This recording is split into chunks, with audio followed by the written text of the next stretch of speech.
waxtaan ak mbër yi bu may wax ak sëriñ si mu ciy dugg naan li nga wax sëriñ bii di ma demal wax ak sa mbokki mbër yi indi leen bàyyi moom wax ak sama mbokki sëriñ mais sportif yi tamit bu ñu demee waxtaan ak seen mbokki sportif artistes yi wax ak seen mbokki artistes su boobaa Sénégal gépp dañuy gis seen bopp ci affaire bi vraiment daal maa ngi koy félicité bu baax roye si di félicité Ada Fass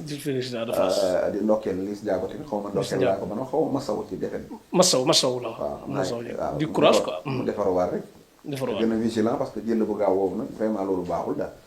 waaw entraîné lu yàgg boo ñëwee am na noo war a taxawee noo xam ne kay naan nee na dafa yokk yaram am yooyu doo xam ci làmb dafa yokk poids bi du loolu maanaam dama nuróo koo xam ne dafa yen woon bis bi mu ëpp rek daf ko yen woon loolu la ma nuru daal maanaam ni mu daan bëree da ko bàyyi yenoo bis bi bëgg a bëree conseil wala mu boo yenoo bis da ngay mel ne ku patiné bu làmb ji xawoon a diire tuuti mu léewtoo après les doog a dugg ci nag ci affaire bi voilà kon daal di nga félicité wala Baye Ndiaye ak Aziz Ndiaye ci ni ñuy dokkale cosaan daal bu baax a baax waaw non Baye ak Aziz moom Sénégal ci boppam ñoom ay patrimoine lañ vraiment Aziz ak Baye ay patrimoine lañ parce que ay liggéeykat lañ daal man nag Cheikh Talif ak nu mën a mel ci àdduna nit boo fonkee liggéey am fulla rek bëgg naa la te ñoom dañ ko fonk ñoom malgré que duñu ay politiciens bokkuñ suñ politique souvent nag ñu ne lii waaye lu mën a dégg daal mooy Aziz ak Baye ay nit yi pas-pas lañ surtout Aziz sax laa gën a miin nit ko am fulla la li may njëkk a xool ci nit ku nangu liggéey la li ci des mooy ku amal njëriñ réew mi la parce que ay secteurs yu bari mi ngi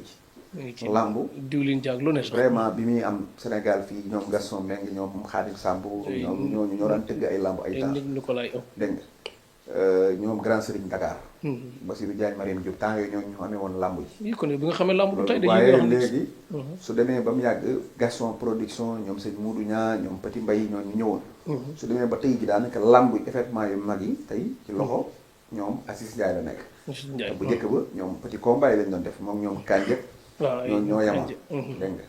nga kon ak Ndiaye Lambaay production mooy ñooñu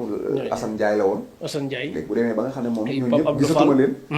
ñu continuer ñoom ñëw taxaw ba léegi vraiment dañ leen ni xam ne liggéey rek moo am solo yàlla waaw seen journée bi ñu nekk nii tamit bi ñu jëm nii muy diggante Balla Gaye ak Siteu vraiment Balla Gaye ak Siteu koo faral waaw xam nga nag damay bañ a wax ni diw laa faral mën na maa faral kenn mais bëgguma ko non bëgguma ko wax waxal jégal na la ko non baal rek ma nekk benn amateur buy seetaan waaw mais xam naa tuuti ci làmb ji nag mën naa ci léegi bon doon wax làmb ji ni nga yaakaar nan lay demee nan ngay wax day gaaw wala day yéex waaw làmb ji man ni ma yaakaar ne noonu lay demee mooy analyse la rek boo xam ne dama koy jël à peu près ni ma seetloo ñaari mbër yi voilà man li ma gëm mooy Balla Gaye bu fekkente ne dafa ñëw waaw ci làmb ci indi bëri rek waaw bañ cee booleen day humilier Siteu waaw da koy wan ne ko maala man dama lay corriger dama lay humilier comme su bëree rek mën na cee génn voilà parce que man jàpp naa ne bu ñu soloonte jàppoo Balla moom moo dàq moo ëpp ay kale yuy daan Siteu moo ko ëpp bëri waaye man ni ma gisee Balla ak ni muy reetaanee di mel ne kuy jéem a dafa mel ne daal koo xam ne bëgg naa daan Siteu mais bëgg na ko wan ne ko du ma sa morom loolu bu ci dugalee rek làmb njuum te mbër yu mag yu bari njuum moo leen di daaneel malgré que Siteu xale la làmb ji bu diiree yàgg baax na ci moom et puis tamit Balla Gaye bëri moo bëri Sa Thiès Balla da koo tane mais ñoo nuroo Balla dafa xaw a bëri parax ki juum tey Balla Siteu am na doole ju ko daal bu téyee ba mu dëgër mën na koo daan la ci des mooy Siteu boo dóoree day fayu voilà te Balla moom saa boo fayoon teg moom tamit mën naa jooyaloo ak yow jël la teg la ci suuf voilà moo tax làmb la jox ne man su ma doon Balla man dinaa bëre comme ni ma daan bëree dóor attaqué jéem a jàpp jéem a daan mais du ma ci boole nag ñu jéem a corriger mais respecté Siteu du gën a kenn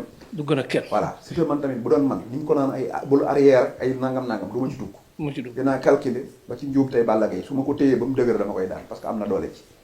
voilà parce que li ma jaaxal mooy Siteu dafa doon mbër boo xam nag arrière dafa mel ne moo Boy Niang seen fort la te dina leen ci xas ci la ñuy lijjantee seen soxla làmb daal làmb ju nekk ak ni ñu koy bëree voilà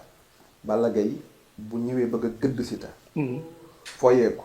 mën nañ ko for jàmm ko parce que Siteu am na doole de làmb ji da ko entraîné de waaw Siteu dina toog plateau wala du toog plateau. parce que dañu gis ku mu bëreel bu daanu yëpp day toog plateau. loolu moom duma ci dugg daal. mais en tout cas am na doole ju daan Balla Gaye. waaye nag Balla moom moo ëpp bëri. moo ëpp kale yu mbër. te moo gën a jekku combat bi. parce que boo xoolee Balla forme rek nga xam ne liggéey na combat bi. waaye nag su yemee ci bëri bañ a dugg ci damay corriger Siteu moom mën naa am li mu bëgg. waaye ay bu ñëwee ne ko dama lay corriger nu. mën nañ koo forme lu ko bett am de. lu ko bett am waaw. mais sant nga ci. Cheikh Bara daal topp nañ ko waxul kum faral léegi en tout cas ku ci koo xam ne que moo gën rek yàlla nga daan ku daanu rek tamit Sénégal la du génn Sénégal ñu bañ fi yàq bañ a déconner yàlla na leer naññ nag ba problème bañ a am bu baax a baax Cheikh Bara Ndiaye léegi comme génn nañ si làmb nag ñu dugg.